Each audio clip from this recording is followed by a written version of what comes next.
मध्य प्रदेश की राजनीति में कांग्रेस के बयानवीर वरिष्ठ नेता दिग्विजय सिंह फिर अपने बयान के लिए एक बार चर्चा में हैं। वैसे कहा जाता है कि चर्चा में बने रहना उनका शौक है, पहले विवादों को हवा देना और फिर चर्चा में बने रहना उनका राजनीतिक फलसफा है। वैसे यह चुनाव का साल है और चुनाव को 3 महीने ही बचे हैं, ऐसे में उनके बयानों की बाढ़ आ सकती है और वह पार्टी के लिए कितने फायदेमंद हो सकते हैं और कितने नुकसानदेह यह तो बाद में पता चलेगा। लेकिन दिग्विजय सिंह अपने बयानों के बाद अपनी ही पार्टी को मुश्किल में डालते रहते हैं और बीजेपी ऐसे में भला मौका क्यों छोड़े और उसे कांग्रेस पर हमला करने का इसके बहाने मौका मिल जाता है। वैसे राजनीतिक गलियारों में यह भी चर्चा का विषय बन जाता है कि दिग्विजय सिंह के बयानों से कई बार कांग्रेस के लिए ऐसी खतरनाक स्थिति बन जाती है जहां अपने ही नेता के बयान पर पार्टी से ना तो उगलते बनता है और ना निगलते। वैसे दिग्विजय सिंह के विवादों की चर्चा हम विस्तार से करेंगे, लेकिन दिग्विजय सिंह को लेकर ताज़ा विवाद यह है कि दिग्गी राजा ने उनकी पार्टी को असहज करने वाला बयान दिया है। दरअसल कांग्रेस नेता दिग्विजय सिंह ने आरएसएस के पूर्व सरसंघ चालक को लेकर एक ट्वीट किया है। इस सोशल मीडिया पोस्ट में दावा किया गया है कि गुरु गोलवलकर ने अपनी किताब में यह कहा था कि जब भी सत्ता हाथ लगे तो 95% जनता को भिखारी बना दो और उसके बाद 7 जन्मों तक सत्ता हाथ से नहीं जाएगी। और फिर क्या था, दिग्गी राजा द्वारा एक तस्वीर के साथ संघ के दूसरे और वरिष्ठ सम्मानित अध्यक्ष गोलवलकर जी को लेकर विवादित ट्वीट करना महंगा पड़ता दिख रहा है। उनके खिलाफ नफरत फैलाने का आरोप लगाते हुए इंदौर शहर में FIR दर्ज कराई गई है।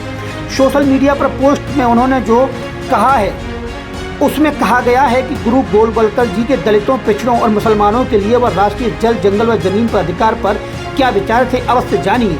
दिग्विजय ने जो पोस्ट की है उसमें लिखा था, सदाशिवराव गोलवलकर ने अपनी पुस्तक we and our nationhood identified में स्पष्ट लिखा है कि जब भी सत्ता हाथ लगे तो सबसे पहले सरकार की धन संपत्ति, राज्यों की जमीन और जंगल पर अपने 2-3 विश्वसनीय धनी लोगों को सौंप दो और 95% जनता को भिखारी बना दो। उसके बाद 7 जन्मों तक सत्ता हाथ से नहीं जाएगी। इस तस्वीर में गुरु गोलवलकर को कोट करते हुए लिखा है कि उन्होंने 1940 में कहा था, मैं सारी जिंदगी अंग्रेजों की गुलामी करने के लिए तैयार हूँ, लेकिन जो दलित, पिछड़ों और मुसलमानों को बराबरी का अधिकार देती हो ऐसी आज़ादी मुझे नहीं चाहिए। वैसे तथाकथित रूप से विवादों के मसीहा दिग्विजय सिंह को जवाब देते हुए आरएसएस के प्रसिद्ध प्रमुख सुनील अंबेकर ने लिखा, श्री गोलवलकर गुरुजी के संदर्भ में यह ट्वीट तथ्यहीन तथा सामाजिक विद्वेष उत्पन्न करने वाला है। संघ की छवि धूमिल करने के उद्देश्य से यह झूठा फोटोशॉप चित्र लगाया गया है। श्री गुरुजी ने कभी भी ऐसा नहीं कहा। उनका पूरा जीवन सामाजिक भेदभाव को समाप्त करने में लगा रहा। फिलहाल यह तो दिग्विजय सिंह का ताजा विवाद रहा, लेकिन लगता है कि दिग्विजय सिंह और विवादों का चोली दामन का साथ है। समस्या पर यह है कि दिग्विजय सिंह अनेक मुद्दों पर जानबूझकर विवाद खड़ा करते हैं या उनके द्वारा कही हुई बात विवाद का जन्म दे दिया जाता है। हाल ही में नए संसद भवन के उद्घाटन के बाद दिग्विजय सिंह ने टीएमसी सांसद जवाहर सरकार के ट्वीट को रीट्वीट किया था, जिसमें कहा गया था कि भारतीय संसद अफ्रीकी देश सोमालिया की नकल है, जिस पर काफी विवाद हुआ था और बीजेपी ने उन पर जमकर हमला किया था। हाल ही में मार्च के महीने में तब विवाद हुआ था जब राहुल गांधी को मानहानि केस में हुई सजा और उसके बाद उनकी संसद सदस्यता जाने को लेकर जर्मनी के विदेश मंत्रालय की प्रवक्ता के बयान का उन्होंने स्वागत कर दिया था।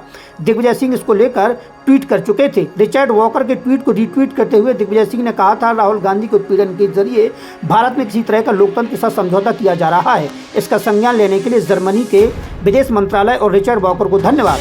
ट्वीट के बाद बीजेपी यह कहकर हमलावर हो गई थी कि कांग्रेस विदेशी दखल चाहती है। कांग्रेस भी तुरंत डैमेज कंट्रोल बोर्ड में उतर गई और जयराम रमेश ने ट्वीट किया था कि लोकतंत्र के लिए किसी भी खतरे से भारत खुद ही लोकतांत्रिक प्रक्रिया के तहत निपटेगा। इससे दिग्विजय सिंह का बचाव हो गया था। एक बार दिग्विजय सिंह ने धर्मांतरण कराने वाले मुस्लिम फकीर पीर जाकिर को शांतिदूत बता दिया था। इस पर भाजपा के राष्ट्रीय महासचिव कैलाश विजयवर्गीय ने कहा था कि दिग्विजय ने सबसे ज्यादा धर्मांतरण कराने वाले पीर जाकिर को शांतिदूत बताया है और वे कुर्सी के लिए कुछ भी कर सकते हैं। उनको कुर्सी की चिंता है, समाज की चिंता नहीं, देश की चिंता नहीं। दरअसल दिग्विजय ने जिहाद का मतलब समझाते हुए लिखा था कि जिहाद एक अरबी शब्द है जिसका अर्थ होता है प्रयत्न करना, नैतिक मूल्यों के संरक्षण के लिए की जाने वाली जद्दोजहद या संघर्ष, किसी जायज़ मांग के लिए भरपूर कोशिश करना या आंदोलन करना और जिसका मतलब मेहनत और मशक्कत करना होता है। बीते साल जम्मू कश्मीर के पुलवामा में हुए आतंकी हमले की बरसी पर कांग्रेस नेता दिग्विजय सिंह ने विवाद को जन्म दे दिया था। उन्होंने कहा था कि 2019 में पुलवामा में सीआरपीएफ के 40 जवान खुफिया विफलता के कारण शहीद हुए थे, जिस पर भी दिग्विजय सिंह और पार्टी की जमकर किरकिरी हुई थी। बीते साल कांग्रेस की भारत जोड़ो यात्रा 5 दिसंबर को जब राजस्थान के झालावाड़ तक पहुंची, इससे पहले ये यात्रा मध्य प्रदेश में 12 दिन रही, जहां इसके तहत राहुल गांधी और उनकी टोली ने तकरीबन 380 किलोमीटर की दूरी तय की थी। जब वे मध्य प्रदेश में यात्रा पर थे, उसी दौरान 3 दिसंबर को वहां के आगर मालवा जिले में मांगीलाल शाह नाम के कांग्रेस नेता की हार्ट अटैक से मौत हो गई थी। कांग्रेस की इस यात्रा के इंचार्ज दिग्विजय सिंह ने उन्हीं उन्हें ट्वीट के जरिए श्रद्धांजलि देते हुए तब विवादों को जन्म दे दिया था जब श्रद्धांजलि के लिए किए गए ट्वीट के अंत में उन्होंने लिखा था, अल्लाह ताला उन्हें जन्नत अता फरमाए, आमीन। इस पर जमकर विवाद हुआ था। दरअसल उन्होंने जो श्रद्धांजलि दी थी वह मुस्लिम अंदाज में थी, जबकि वह एक हिंदू थे। एक और ताज़ा विवाद में दिग्विजय सिंह ने इसी शनिवार को कहा था कि मध्य प्रदेश में 2018 में हुए चुनाव के बाद कांग्रेस की सरकार तो बन गई थी, लेकिन सिंधिया पार्टी छोड़कर चले गए, कांग्रेस के साथ गद्दारी कर गए। उन्होंने आगे कहा, इतिहास इस बात का साक्षी है, एक व्यक्ति गद्दारी करता है तो उसकी पीढ़ी दर पीढ़ी गद्दारी करती है।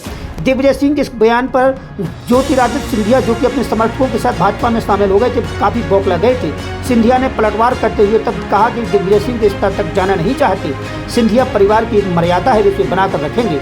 उन्होंने आगे कहा था कि ओसामा जी जो कहें, जो धारा 370 की वापसी का दावा करें, उसकी मानसिक स्थिति का अंदाजा लग सकता है। यहाँ पर सिंधिया ने ओसामा जी कहकर यह याद दिलाने की कोशिश की थी जब दिग्विजय सिंह ने एक संबोधन में खूंखार आतंकवादी ओसामा बिन लादेन को ओसामा जी कहकर संबोधित किया था।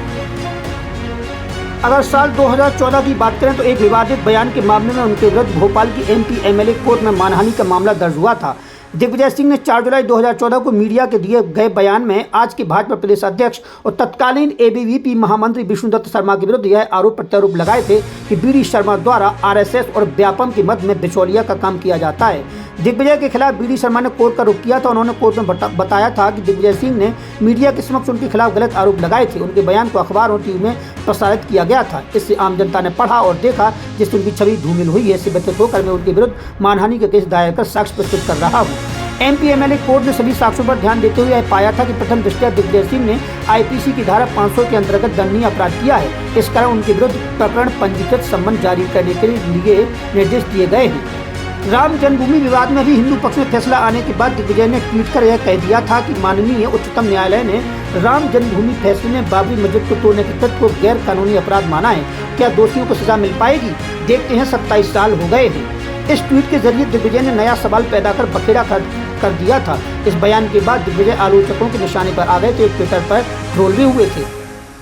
मध्य प्रदेश के मुख्यमंत्री शिवराज सिंह चौहान के तीखे हमले के बाद दिग्विजय सिंह ने कहा था कि उनके घर पर राम मंदिर हमेशा से है, जिसमें अक्षय ज्योति जलती है।